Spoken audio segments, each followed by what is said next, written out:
Welcome back to the Eczema Warrior podcast. I am so excited that you're here and I'm so excited for today's episode. This year in 2026 is going to be different. Now, I feel like I said this last year, and it's one of those things where everyone talks about, beginning of the year, things are going to be different. You're going to do things differently if you want real change in your life. But I really feel something different in 2026. And actually, I've been talking about this feeling or this change for the past few years now. And today, I actually want to create an episode talking about what needs to be different in terms of healing, especially in 2026 compared to previous years. This year is going to matter more than ever, and I'm going to dive into exactly why. Now, just a quick reminder before we dive into the episode. Last week's episode, I talked all about my skincare routine. A lot of you guys had questions about what skincare products I use, especially as someone who has eczema, goes through flares. They're much more minor and small than they were before back in the day. A lot of you were curious when I had polled you guys on Instagram if you would be curious in my skincare routine. So if you want to know what I use for my skin to keep it nice and glowy and clear, then make sure you tune into last week's episode on my skincare routine. I share all the products that I'm currently using. They're mostly K-Beauty and J-Beauty products, also a Taiwan brand that I just recently started using. And that episode is going to be really helpful for people who have dry skin, sensitive skin, even eczema. So definitely have a listen in that episode. Okay, so healing in 2026. As I mentioned, I've been talking about this shift for a few years now. This year is going to matter more than ever. And if you truly want to heal in 2026, things really need to be different this year. Especially if you haven't seen any improvements with your symptoms, this episode is going to be for you. And the overarching theme for healing in 2026 requires a different strategy. And it's not about more effort. It's actually about a different focus. So I'm going to walk you through how healing has evolved in terms of the different strategies and the different approaches since the pandemic, since 5-6 years ago,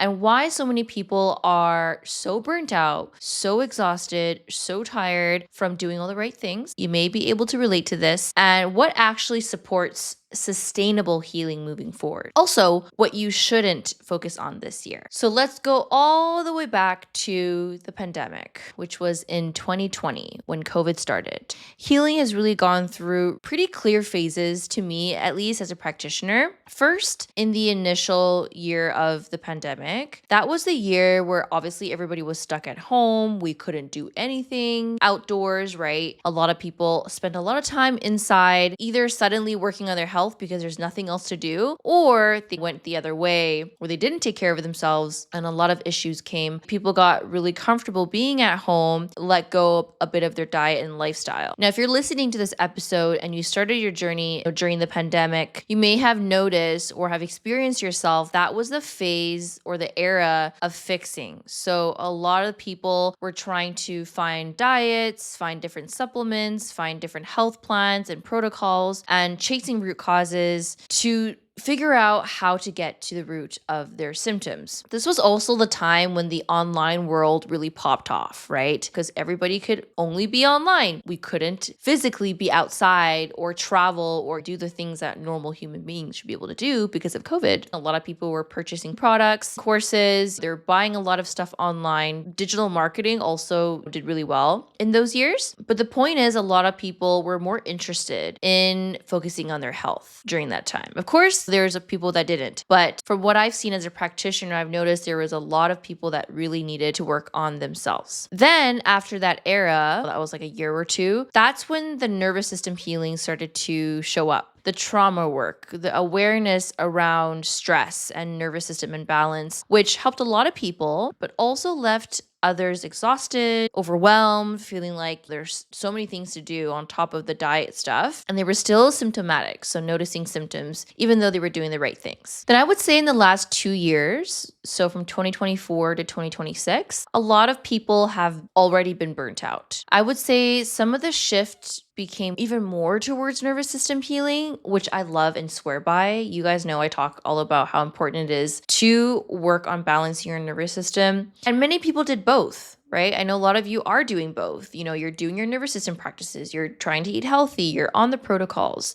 right? You're trying to figure it out. People are more and more aware that healing chronic symptoms, whether it's eczema or gut issues or hormonal imbalances, it goes beyond just what you eat, right? They start to notice, okay, actually, my stress is the reason why I have all these symptoms. My stress is the reason why I gained 50 pounds this year. People are really noticing that. So that's a great thing, because I think as a collective, we're becoming more and more self-aware. But the issue is people are still not getting better. In fact, a lot of people are getting worse, or they're just not seeing their healing moving forward. And that has been the last couple years. Then in 2025, what I'm seeing is a lot of people are just fucking burnt out. They're just tired of the noise, right? Everyone's talking about something in the nutrition space, in the eczema space, in the gut space. And there's a lot of content. There's a lot of do this, don't do that, how to, this is the way. It's overwhelming and it's exhausting, especially if for someone like you who may have been on this journey since the pandemic. You've seen it all already. You've seen all the recommendations. You might be exhausted from all the information, all the work you're doing on your own, the diets, the protocols, but it's still not better.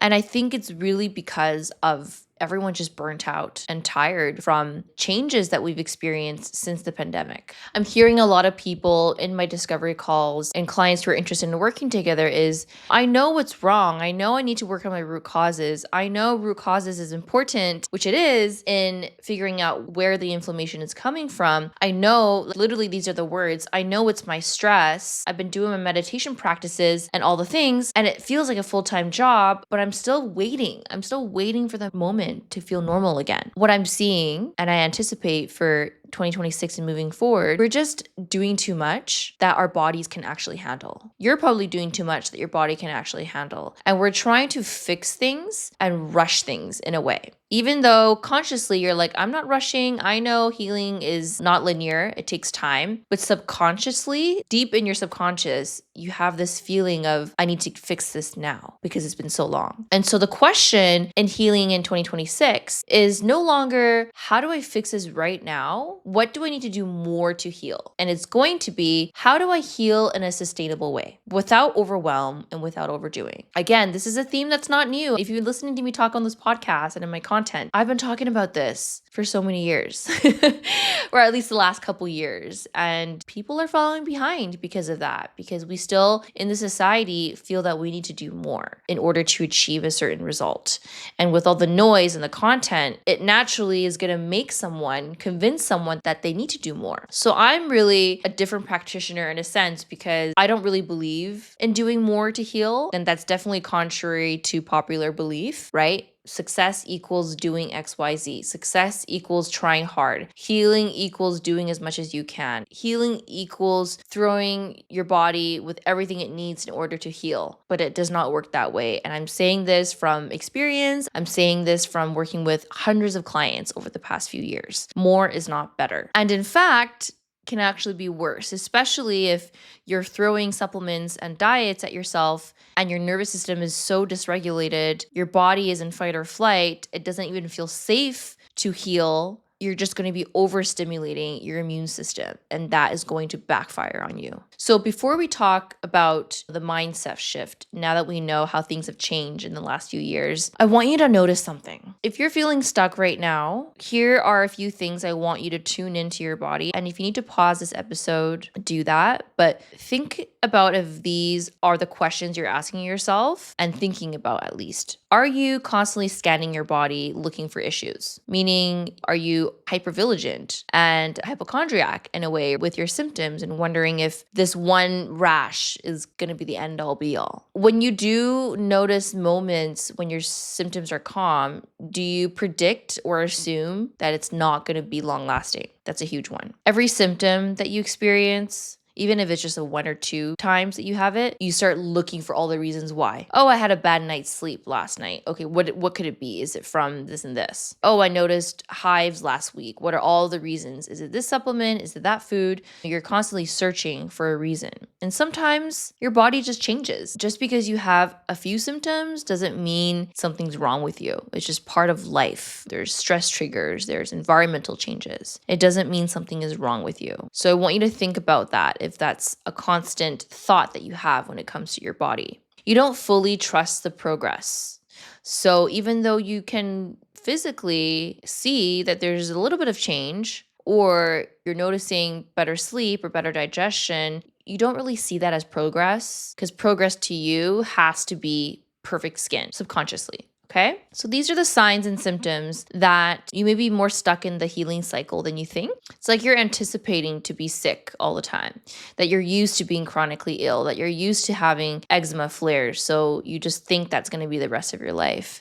I know that's a hard one for people to hear, but if it sounds familiar, I just want to say it's nothing wrong with you. This is what happens for a lot of people who have been sick for so long, right? Healing always becomes problem solving, always what to do, how to approach this, what's the next step, all these steps. But sometimes it can go too long and it actually creates more stress on the body, which then raises your cortisol levels, which then raises your anxiety, which then perpetuates the cycle. So it's almost like we have to unlearn everything that we learned about our bodies. It's not about doing more. It's about doing what is right for your body in the right order, at the right time, and long enough. So healing in 2026 is really about not having this fix me mindset. I need to fix this in order to achieve this, or relying on other people to help you fix your symptoms. This is where a lot of people get stuck. It's I need to fix this now, and I need to find all the reasons and all the things I can do to fix it. And I'm not saying the fix it mindset is wrong, right? It happens, right? Especially when your symptoms are there, when you have a lot of fear of you don't know what's going on. You feel like your life is on hold, on pause because of how crappy you feel. Of course you want to be fixed. Of course you want things to resolve. The problem is when you stay in that mindset for too long, because when you constantly feel like you need to fix yourself, what's going to happen? You're going to want to do more. You're going to question whether what you're doing right now is even working. You're going to feel like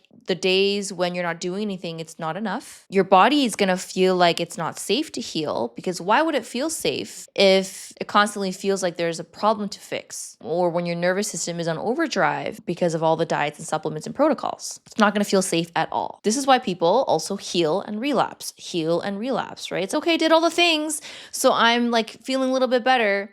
And then as soon as they try to calm down, because they feel like they've done it, right? They've done all the things, the symptoms come back. We're having this like up and down journey, which is part of the journey. But the up is when you're doing a lot. So, okay, you're seeing the initial healing, but it goes back down because you're not doing as much all the time. Then all of a sudden your nervous system is like in a shock. Wait, you were doing so much to heal me. Now you're finally calm. So now my symptoms are going to reappear again. Like an adrenaline rush or a dopamine hit. You're doing something so exciting and you're noticing a little bit of improvement. And then you're not doing that anymore for whatever reason. You're taking a break or you want to slow down. Then your body's like, oh, I don't know what it's like not to fix myself. I don't know what it's like not to do things. And so it doesn't know how to recalibrate and you end up noticing symptoms again. On the other hand, if we move and heal at a slow, steady pace, meaning we're not doing anything extreme, we're not doing extreme supplements, extreme diets. We're not feeling like we need to have an all or nothing mindset. We do things that are boring. And sometimes the boring actions is what heals you. The daily meditation for 5 minutes, eating on time, eating enough, slowing down. These little actions seem, obviously, like that doesn't seem like it's very helpful. Where is the extreme things I need to do because I want to heal fast? But that's not how it works. If you want sustainable healing without the highs and the lows, then you got to have sustainable actions, period. If your healing feels dramatic, chaotic, or urgent, like desperate, that's not regulation in your body. That's imbalance. And you'll start to notice that you're on the right track when healing becomes boring. I know it sounds crazy, but please trust me on this. And I want this to be the strategy for you to implement in 2026. Healing that works long-term is sustainable, as I mentioned, but what does sustainable mean? Okay, eating regular meals. Are you doing that consistently for a period of a few months? Not 1 week, not 2 weeks. Give yourself a few months for your body to adjust to the changes. Are you obsessing less about your symptoms? You're not hypervigilant or obsessing or OCD or worried about every little symptom and you're just getting on with it. Do you notice you have more mental space? You feel calmer on most days. You feel slower on most days. You have a more predictable routine. Boring, right? Boring routines.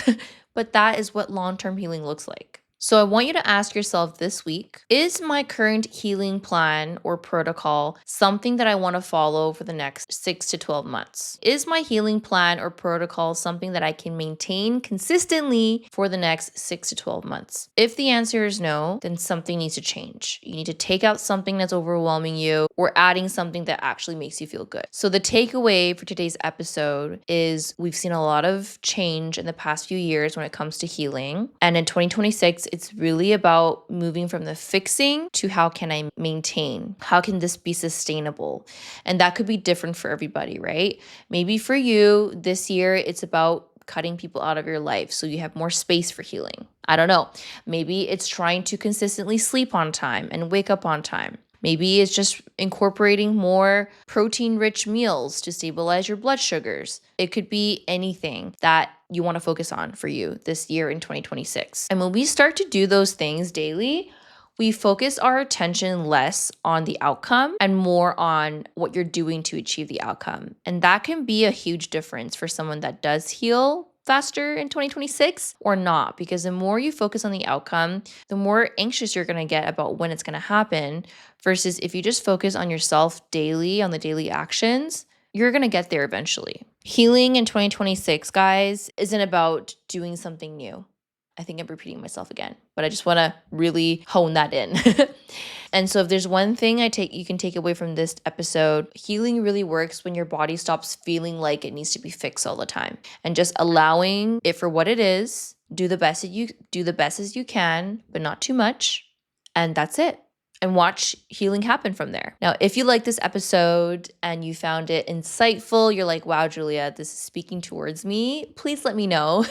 Or even better, if you can leave us a review on Apple Podcasts, I would seriously appreciate it. It helps the podcast grow, reach more people, especially people in need who want to heal and are looking for a solution. If you could leave some kind words, I would really appreciate it with so much gratitude. And of course, if you're someone that is really looking for help for 2026 and you're ready for a change, especially if you had a difficult year or the last couple years, I would love to support you. I help clients with all sorts of chronic conditions, from eczema to gut issues, to gut infections, to nervous system imbalance. We actually just recently got EFT trained level 1 and 2, which is emotional freedom tapping. I'm excited to incorporate that into our practice, but you can book a free consultation in the show notes below. And that's where we basically get on a call for me to understand your goals, your history, and how we can potentially work together. Thank you so much for listening, and we will see you in the next one.